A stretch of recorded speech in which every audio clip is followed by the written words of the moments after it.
Alors, suite à la vidéo, euh, le voilier, le petit voilier océanique GA Pakicetus, combien va-t-il peser? 8 ou 9 tonnes? Donc, comme je l'ai expliqué, en version dériveur intégral, eh bien,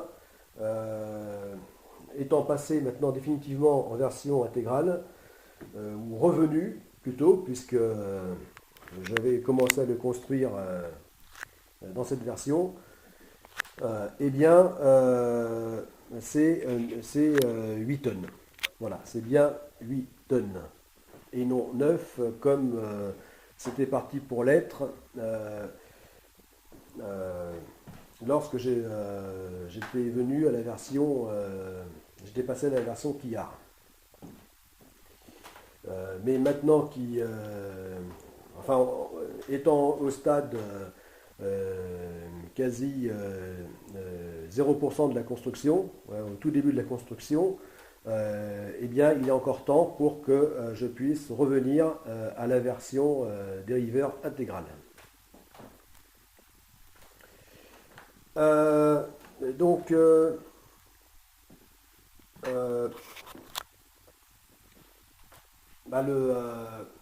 voilà. Donc le gros inconvénient, c'est qu'il aura nettement moins de capacité de charge que dans sa version Kiar.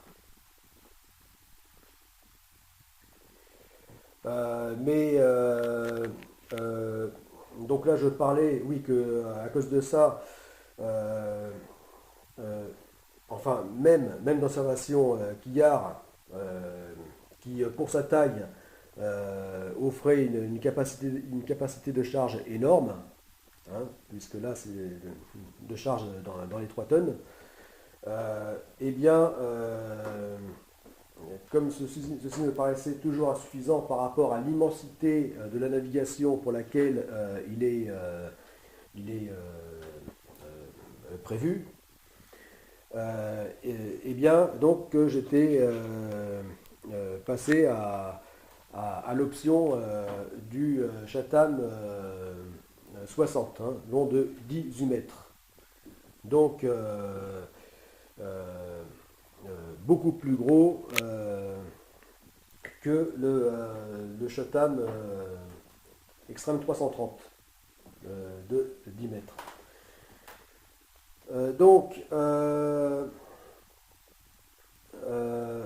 De 9,80 à 10 mètres 55 de longueur de coque.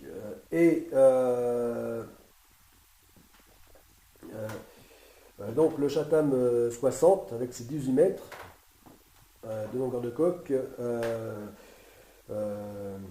permettait donc une charge utile de 5 tonnes. Ce qui est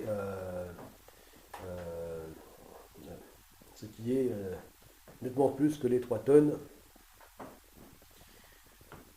du Kiar. Voilà, du Kiar, du Chatham Extreme en version Kiar. Mais même avec ces 5 tonnes, donc avec son poids total à charge de 20 tonnes, le Chatham 60, même là, sa charge utile restait trop faible de toute façon pour la navigation, pour l'Astago, pour l'immense navigation sans escale en solitaire, ce multitour du monde qui est l'Astago. Donc, dans tous les cas,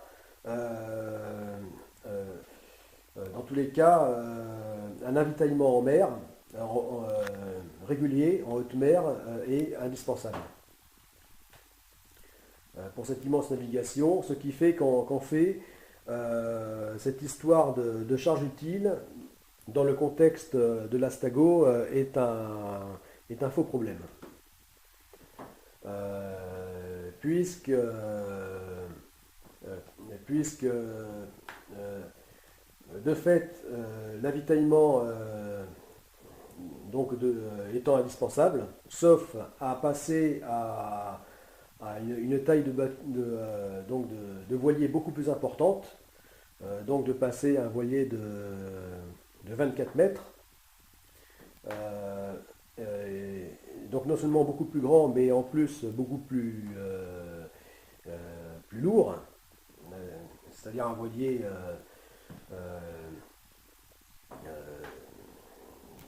ayant lui aussi une forte capacité de charge, mais pour ces 24 mètres, c'est-à-dire un voilier dont le déplacement à pleine charge serait autour de 100 tonnes. Voilà, donc permettant d'embarquer vraiment des tonnes de vivres et de matériel, de rechange, etc. Afin de pouvoir pallier à toute situation lors de cette immense navigation. Voilà, seule une telle taille aurait permis de pouvoir totalement se priver d'avitaillement durant ces 3 années non-stop de navigation. Mais comme en tant que constructeur amateur Londa que je suis, enfin, constructeur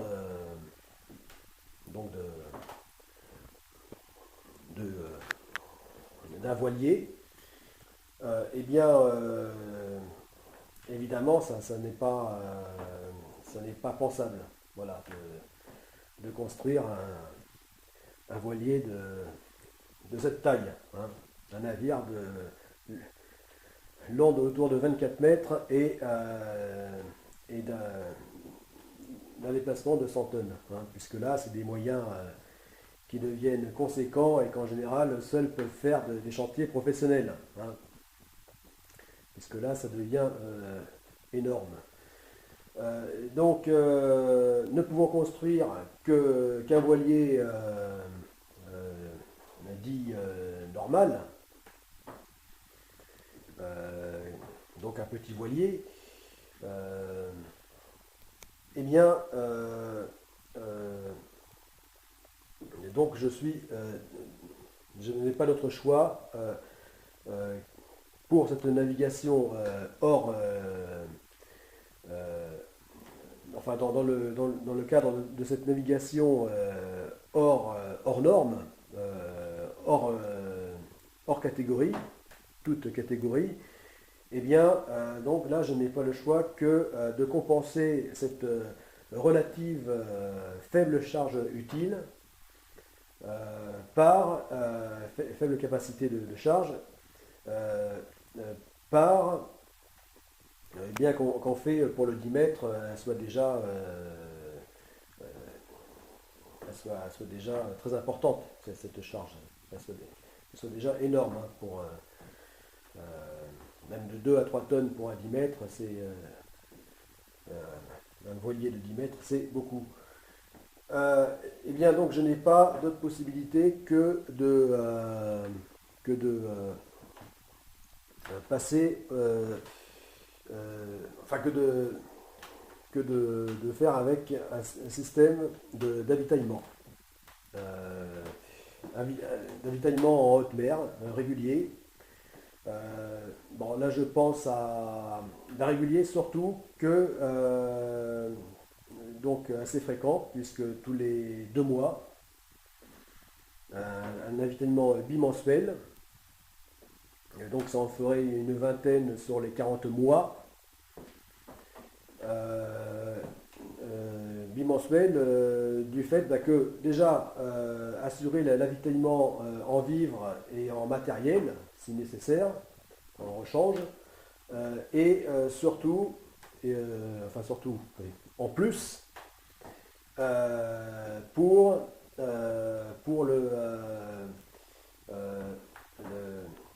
l'embarquement de petites pièces métalliques qui font partie des objectifs, donc de l'intérêt de de la Stago. Mais ça, je vous en parlerai plus tard. Et donc ces petites pièces toutes simples métalliques ont un poids conséquent, voilà, qui bon, enfin tout ceci explique que l'avitaillement donc sera en pleine mer sera indispensable lors de la Stago.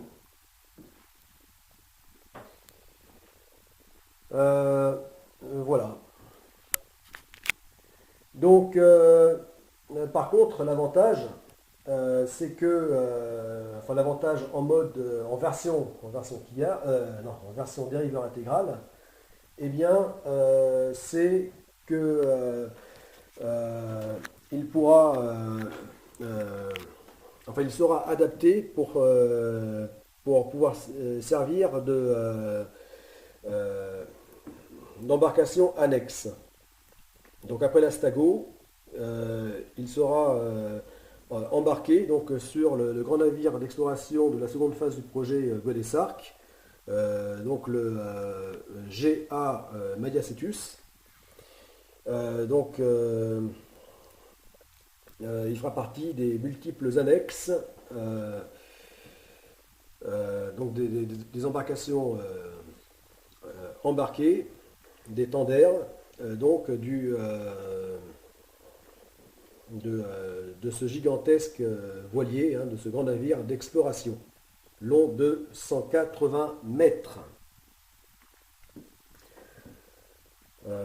Voilà, donc là il est à la même échelle, donc on voit c'est que 10 mètres, c'est qu'un voilier de 10 mètres est à côté d'un navire de 180 mètres.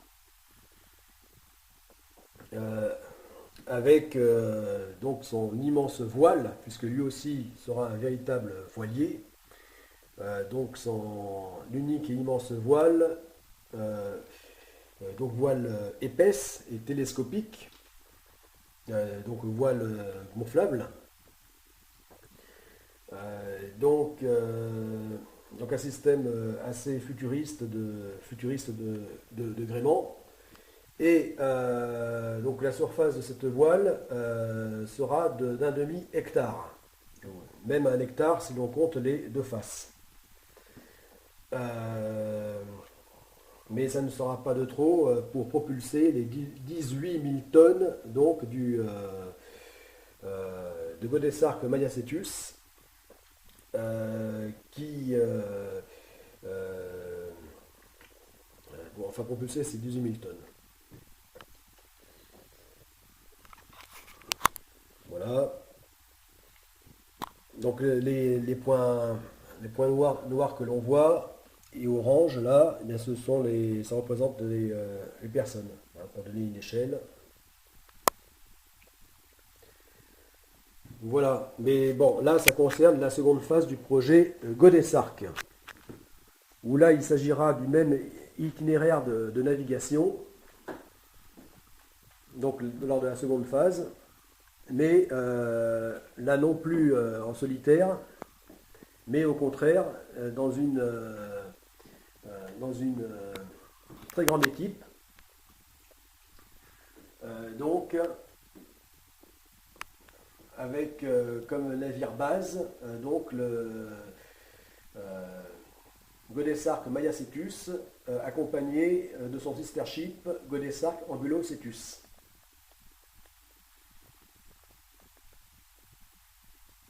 Voilà l'itinéraire. Donc là, ça sera la Goprak. Et donc là, je ne serai plus en tant que skipper solitaire, mais donc en tant que pèlerin conquérant. Donc où là il s'agira de faire que chacun des participants fasse l'équivalent d'un tour du monde, donc en paddleboard.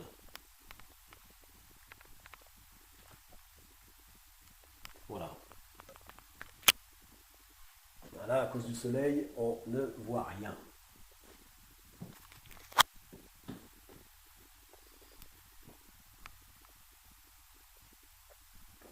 Voilà. Donc là, ça sera en tant que... donc ce deuxième tour du monde. Mais là, Global Ocean Pilgrimage Paddleboard